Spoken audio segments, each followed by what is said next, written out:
अतीक अहमद की मौत के लिए अखिलेश यादव जिम्मेदार, बसपा के पूर्व मंत्री याकूब कुरैशी का सपा पर हमला। मेरठ में लोकसभा चुनाव ने दिलचस्प मोड़ ले लिया है। अब तक बीजेपी और समाजवादी पार्टी के बीच कांटे की टक्कर नजर आ रही थी, लेकिन बसपा के पूर्व मंत्री याकूब कुरैशी की प्रचार में एंट्री के बाद सपा प्रत्याशी भी मजबूत होता नजर आ रहा है।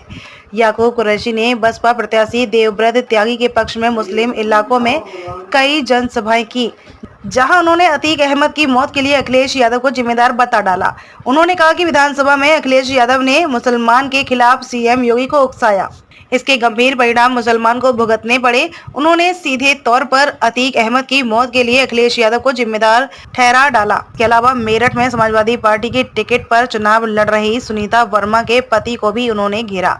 याकूब कुरैशी ने कहा कि सुनीता वर्मा के पिछले चुनाव में उन्होंने 50 लाख खर्च किए। इसके बाद उनके पति योगेश वर्मा ने उनसे 25 लाख रुपए और मांग लिए, जो आज तक वापस नहीं किया है। चुनाव जीतने के बाद योगेश वर्मा और उनकी पत्नी लोगों के बीच से गायब हो गए हैं। उन्होंने यह भी कहा कि मुसलमान याकूब कुरैशी से मोहब्बत करता है और ऐसे में अब मुस्लिम वोट बसपा प्रत्याशी देवव्रत त्यागी को ही मिलेगा।